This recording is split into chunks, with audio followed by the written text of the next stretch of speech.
Hi, come on in.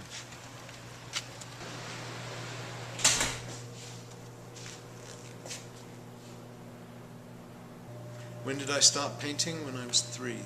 Really? You still got the painting? Well, my parents had them. I don't know what happened to them. They must be in England somewhere. I don't know what happened to them, but I've seen them. They're not bad for a 3-year-old. And you stuck at it ever since? Oh yes. Yeah. In fact, my grandfather, when I was 10, I won a painting competition in the Bahamas, because we were living in the Bahamas, and I painted this picture of I painted a landscape of a prominent building there, and it got into the local show, and I think I won an award for it, as I recall. Anyway, my grandfather just happened to be visiting. I hadn't only met him twice in my life, but that second time he came to the Bahamas, and he said to me, "You're going to go to art school." And I remembered that. Paintings to me are problems to be solved. I work very instinctually, so I don't really know where they come from at all, or how they actually get here, really. I just start thinking about things, and in the process of trying to work out what those thoughts are, the images take place. And in the process of trying to paint the images, they become the images that you actually get to see. One big theme, the painting that we worked on together, which was The SS officer and the skeleton. yeah, Is was will be. The Holocaust is a theme of a lot of your paintings. What's that all about? Oh, well, both of my parents were survivors, and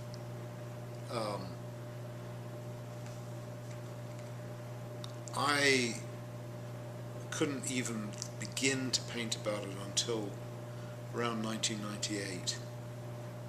1996, I think I did my first Holocaust piece. It's such a huge subject, and it's so totally close to me and personal. My childhood was totally dominated by it, and I think that the only people who really understand are children of Holocaust survivors. But I felt that the only way that I could actually find some sort of healing for myself was to paint about it, and to try and explore in paintings the different aspects that I turned over in my mind over the years of growing up. The Holocaust is an impossible thing to understand. It's impossible. People didn't understand it before the war, people didn't understand it during the war, and people don't understand it after the war. It's impossible to understand. But what I'm trying to do is make paintings of different aspects to do with my understanding of the meaning of it. The whole problem about painting about the Holocaust is it's such a cliched thing. It's so cliched. There's been so many movies, and people have seen so many photographs. It's impossible to approach the subject without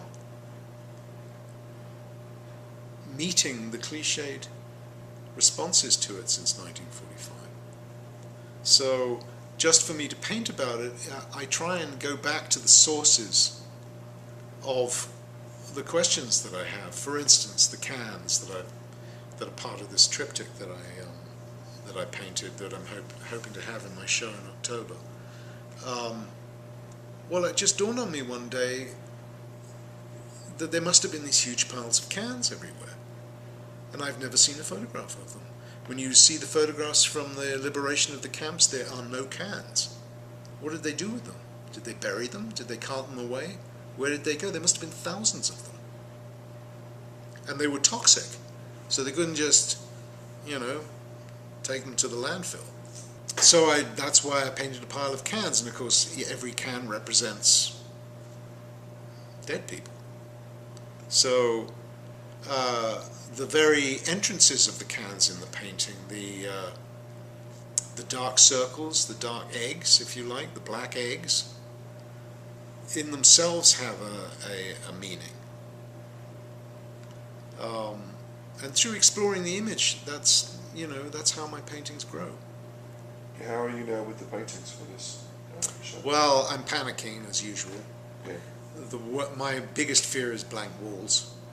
I'm really hoping that's not going to happen. I have that huge painting back there to finish. It's 12 feet wide. What is this called? It's called Those the River Keeps, and I've been working on that project for 4 years. Those the River Keeps, and what's it about? What's it about? It's about my relatives who weren't buried, basically. I started thinking about my relatives, of which there are several hundred, who were not said goodbye to, they were not buried, they're just ash. And I feel like they need to be said goodbye to. They're hovering still. I feel them in me. And I felt it was necessary to try and paint something about that. So what you have is a group of concentration camp inmates in a boat floating. It could be the river Styx, I don't know. But they're not there and they're not here. And they're waiting. They're waiting to be allowed to leave. Do you think this is a theme you're going to be working on for the rest of your life? Absolutely. I think I've been working on it all my life. I think everything I've ever painted or drawn has been influenced by it. So we've got another one here, don't we, as well? Yes, it's called Night Games. It's just about to happen. The still life with the teddy bear and the drawing of the man in the doorway is part of the same painting. I just imagined an SS officer in the middle of the night hearing a noise, and on the floor are going to be some children's toys, and it's all very dark. There's just this shaft of light. So the doorway is very lit, and there's a shaft of light coming across the table. I've always wanted to paint a contre-jour painting, which is a term for against the light, painting that you do against the light as opposed to in the light.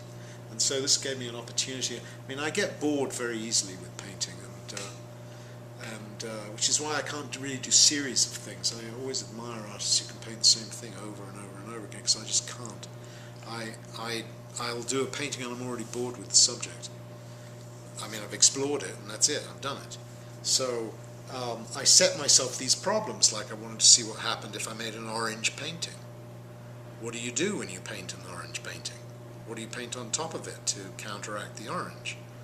So, and before that, last year I painted a purple painting. I just wanted to see what happens when you paint a purple painting. And in this case, I'm exploring, the idea of painting something that's in a completely dark room with a very strong shaft of light in it. So we'll see how it progresses. I don't know. So that's in part the one over there with the guy. That's a study for it. Yes, Yeah. That's a study for the man in the doorway. Well, I hope you'll come and see the show in October, if you're here. I certainly would like anyone who happens to be coming near Santa Fe to come see it. It'll be on from October the 1st to the 31st, and it's at Scotia Gallery on Marcy Street in Santa Fe.